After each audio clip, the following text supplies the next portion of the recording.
How much money should you spend on an author website? This is a challenging question because the average cost for an author website is between $1,000 and $3,000, and you can spend much more. However, I have a lot of problems with paid author website services, and one of the main problems is you can find WordPress installation for much cheaper. And a lot of author website services, all they're really doing is buying a theme and installing the theme on WordPress and making some tweaks and customizations. So they're not actually doing total coded design, everything. So that's one. But number two, they're probably not designers. The people who are offering WordPress author websites are probably involved in publishing, or they're authors who have figured out how to make an author website, and now they're selling the service for $1,000 to $3,000 because they know how to do it. But they're not really designers. And so even if they know how to put it all together and make it work, it may not look very good. And if you Google author website service or author design services, you'll find companies that offer author websites, but some of their samples are pretty good, and a lot of their samples are not good at all. Some of their samples are really ugly or hard to look at or dysfunctional. There's many problems. What I'm trying to warn you against is spending a lot of money on something that doesn't do very well, because what you're going to be tempted to do, if you hire a designer for several $1,000s, you're going to be tempted to tell them what you want them to make. And that's a big problem as a book cover designer that I've had to face with clients, is that the client doesn't know what kind of design they need to sell their book. And if they're hiring you as a designer, it's your job to tell them what they're going to need. I think that's true for book cover design and also especially author websites, because for author websites, you can make all sorts of changes, and you can put bells and whistles, and you can move things around. Authors may feel like they want the sidebar on the left-hand side, or they want another menu down here, or they want to pull these. They have a list of, like, I saw this feature on this guy's website, and I saw this feature on another guy's website.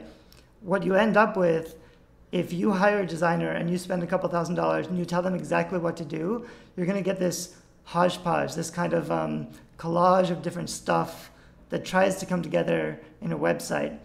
It's rarely going to be done well. I think that's why most author websites are ugly. Even if you spend a lot of money on them, they're not going to turn out very well.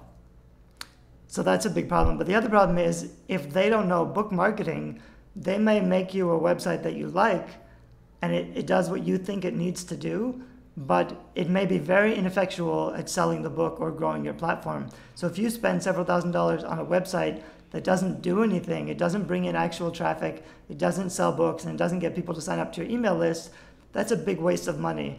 And on top of that, if it's unprofessional or poorly designed, it's almost worse than having no website at all, because you'll be driving traffic. Maybe you sell a book and you'll send people back to your website, and they'll see how unprofessional it is or how difficult it is to look at. It's a translation from Chinese is how nan kan. It's so bad to look at. It hurts my eyes. It's so difficult to look at. That's a danger a lot of authors have. Even if you don't spend a couple $1,000s on website design, you'll get into the same issues if you sign up with something like a drag and drop interface or a free website hosting. If you build something yourself and you try to make a lot of changes and you try to add a bunch of stuff together, a lot of different graphics or images, you're going to end up with something that's really pretty terrible. And if you look at author websites, about 80 or 90% of them are really ugly. And some of it is because authors don't spend a lot of money on their author website, so they're trying to do it themselves, they're trying to do something cheap, and they don't know what they're doing because it's the first time they built a website. But even if you spend several $1,000s and get a professional to design a website for you, you're going to have some of the same issues if you take control and you tell them what you want specifically. And that's a danger unless you're working with a really professional designer who builds websites that sell books and isn't going to do what you want. They'll listen to you a little bit, but they're going to tell you that's a bad idea, that's ugly, that's not going to work.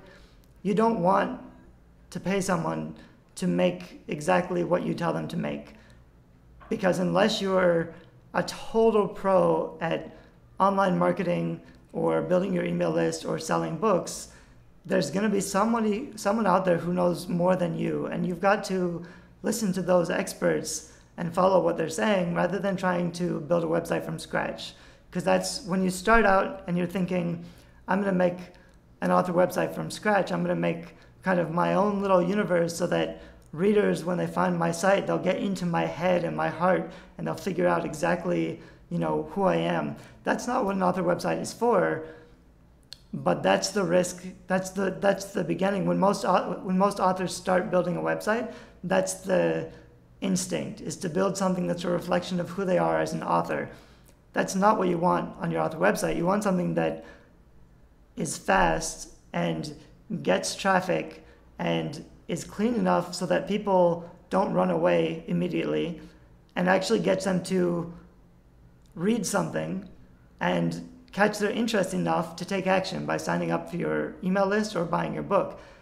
There's so many places where that format can go wrong. If you scare them away, if it's ugly, if it's not cohesive or easy to get around, there's so many places where you'll lose somebody. They'll come to your website and they'll spend some time and then they just can't take it anymore and they'll leave before they do anything that you wanted them to do.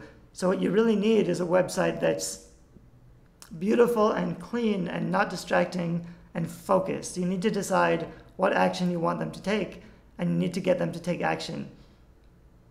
Even the very well-designed author websites, even the really good ones, probably aren't focused on selling the book. And that's because the authors who are already bestsellers, who already have a lot of money to spend, maybe they spend $10,000 or $15,000 on an author website, it's beautiful, but they don't need to focus on building their email list or selling more books because they're already selling a lot of books, and the author website, it's kind of just a platform for the authors to get to know their fans a little bit, or just to kind of have a online presence for their author platform, but it's not focused on selling books. If you're an indie author or self-publishing author without a platform, your author website has to work much harder to get something to happen, and it's got to work harder to attract traffic, and it's got to work harder to turn that traffic into fans and buyers so that you can actually make money selling your books. And so my philosophy of author website design is going to be a little different than what you might have heard from other places, and my recommended sites, we'll go through some examples of kind of good and bad sites. You always want something that's designed well, but you also need to think about your funnel, how you're driving traffic and where you want people to go and how they're coming to your website and where you want them to go next, because that's going to force you to make some decisions about what kind of author website you need. And we'll talk more about that in the following videos.